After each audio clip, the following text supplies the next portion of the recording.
नमस्कार, times of Swaraj में आप सबों का स्वागत है और मैं हूं संतोष सिंह। और आज हम टाइम्स ऑफ स्वराज में कर रहे हैं विपक्षी एकता को लेकर जिस मुहिम की शुरुआत नीतीश कुमार ने की है, क्या वाकई वो मुहिम अब रंग लाने लगा है? क्योंकि अंदर खाने में जो चीज़ें चल रही हैं वो कहीं न कहीं किसी न किसी माध्यम से बाहर निकल ही आ रही हैं, और जो चीज़ें बाहर निकल रही हैं वो संकेत दे रही हैं कि अंदर खाने में बहुत बड़े स्तर पर विपक्षी एकता को लेकर काम चल रहा है। जी हाँ, हाल के दिनों में यूपी के बहुत सारे प्रतिनिधिमंडल नीतीश कुमार से मिलने आए हैं और उनकी इच्छा है कि वो यूपी से चुनाव लड़ें। और श्रवण कुमार जो नीतीश कुमार के खासम खास हैं, उनको यूपी की जिम्मेवारी भी दी गई है और वहाँ कुशवाहा और कुर्मी जो बिहार से ज़्यादा है, उनके अंदर कैसे प्रवेश किया जाए, इस पर काम भी शुरू है। एक फ्रंट पर ये हो रहा है, दूसरी फ्रंट पर जो चीज़ें देखने को मिल रही है, जरा सुनिए तेजस्वी यादव का वो बयान कि 23 तारीख को जो विपक्षी एकता को लेकर जो बैठक हो रही है, उससे बीजेपी इतनी घबराई हुई है कि वो निर्णय नहीं ले पा रही है कि इस एकता के इस मुहिम को कैसे ब्रेक लगाएं। सीबीआई ईडी की तो ताकत उन्होंने लगा ही दी है, इसके अलावा भी कोई ताकत अगर उनके पास हो, मांझी को लेकर चले ही गए हैं, वो दाव लगाने पर लगे हुए हैं। तो ज़रा पहले तेजस्वी के उस बयान को सुन लें कि विपक्षी एकता की पहल जैसे जैसे मजबूत हो रही है, बीजेपी क्या होगा 2024 में, ज़रा सुन लीजिए आप। हम लोग नीतीश जी एक साथ हुए हैं, तब से घबराहट जो है इन लोगों के खेमे में है और लोग डरे हुए। हम बार बार क्यों कह रहे हैं? कोई बड़ी बात है फिर से छापा पड़ जाए 23 से पहले? हम तो पहले भी बोल रहे हैं ये हर एक काम करेंगे, क्योंकि इन लोगों की घबराहट है कि अगर पूरी विपक्ष सब लोग एक होकर के अगर हम लोग चुनाव लड़ें तो कहीं टिकने वाले नहीं है। तो आपने सुना, लेकिन बात सिर्फ इतनी ही नहीं है, बात ये भी है कि जिस तरीके का कंट्राडिक्शन ममता और कांग्रेस को लेकर है, ममता और केजरीवाल को लेकर है, अखिलेश को लेकर उतनी ज़्यादा नहीं है, लेकिन केजरीवाल और ममता को लेकर काफ़ी बड़ा कंट्राडिक्शन है। ऐसे में आपके प्रवक्ता और मंत्री का ये बयान कि कांग्रेस दिल्ली और पंजाब छोड़ दे, हम उनको देश छोड़ देंगे लड़ने के लिए, मतलब क्या है ज़रा पहले सुन लीजिए, फिर हम इस पर बात करेंगे। हम तो ये बात एक बात बताइए, 2015 में कांग्रेस की सीट 0, 2020 में दिल्ली में कांग्रेस की सीट 0,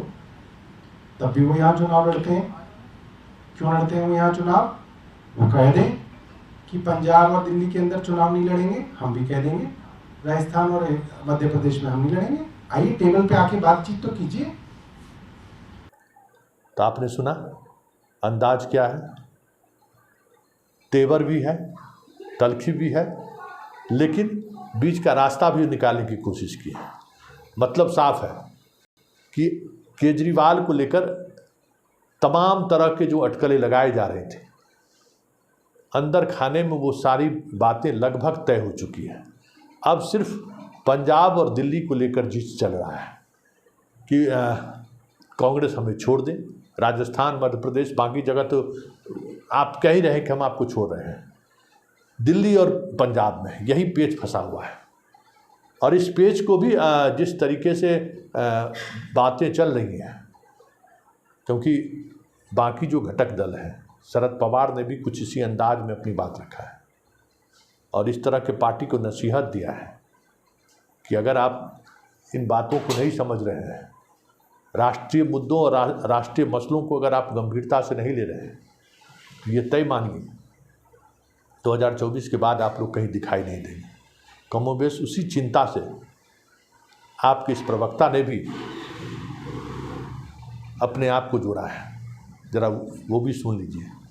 कि किस तरीके से इन्हें भी ये डर सता रहा है कि 2024 में मोदी अगर चुनाव जीत कर आ गए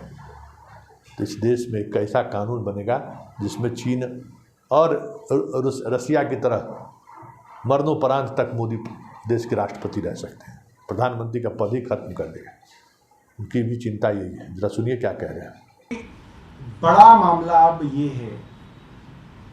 कि अगर विपक्षी दल एक होके नहीं लड़ेंगे तो ऐसा भी हो सकता है कि अगली बार देश में चुनाव ही ना हो। भारतीय जनता पार्टी जिस तरीके से विपक्ष को कुचलने में लगी हुई है, साम दाम दंड भेद, सीबीआई, ईडी, इनकम टैक्स के छापे जिस तरीके से विपक्षी नेताओं के यहाँ लग रहे हैं और उनको जेल में ठूसा जा रहा है, इसकी पूरी संभावना है कि अगर 2024 में प्रधानमंत्री नरेंद्र मोदी बनते हैं तो वो सारे के सारे संविधान को बदलकर डिक्लेयर कर देंगे कि अब जब तक मोदी जी जीवित रहेंगे वही इस देश के राजा बने रहेंगे, और इस देश के अंदर जो हजारों लाखों लोगों ने कुर्बानियां देके ये आज़ादी पाई है, वो आज़ादी जो है इस देश से खत्म हो जाएगी। तो आपने सुना, ये डर और 2024 के रिजल्ट से हर कोई प्रभावित, हर किसी को पता है कि 2024 में अगर कुछ बदलाव नहीं हुआ तो फिर इस देश के डेमोक्रेसी का कोई मतलब नहीं रह जाएगा।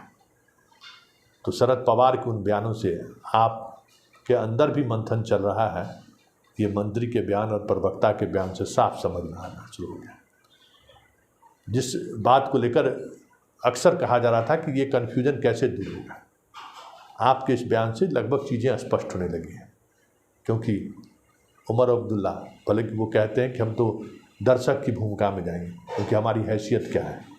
लेकिन उन्होंने भी निशाने निशाने में जिस तरीके से ममता और केजरीवाल को पर साधा है, ये समझिए उसी का असर है कि इस तरह के बयान आने शुरू हो गए। क्या कहा था उमर अब्दुल्ला ने कि जो पार्टी की हैसियत दिल्ली और तमिलनाडु और कर्नाटक और गोवा में नहीं है, गुजरात में नहीं है, वो जाकर वहाँ खड़े होकर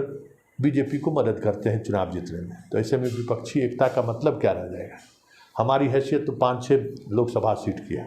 लेकिन विपक्षी एकता का जो उद्देश्य है वो उद्देश्य तभी पूरा होगा जब हम इन सब चीज़ों से अपने आप को अलग करेंगे। तो ये जो बयानबाजी शुरू हुई है 23 से पहले और आपके प्रवक्ता का जो संकेत है, उससे ये सारी चीज़ें स्पष्ट हो चुकी हैं कि 23 जून को पटना में विपक्षी एकता को लेकर जो बैठक आयोजित की गई है, उस बैठक में बड़े फैसले होंगे, ये अब तय हो चुका है। और 1-1 सीटों पर भी सहमति बन जाएगी, ये भी आपके प्रवक्ता के बयान से लगभग तय हो चुका है। अब देखिए 23 तारीख को होता है क्या, लेकिन इतना तय है जिस तरीके से ईडी सीबीआई का इस्तेमाल भारत सरकार द्वारा किया जा रहा है, जिस तरीके से संवैधानिक संस्थानों पर हमला हो रहा है, वो दिन दूर नहीं है जब बहुत सारी चीज़ें आपको बदलती हुई दिख जाए।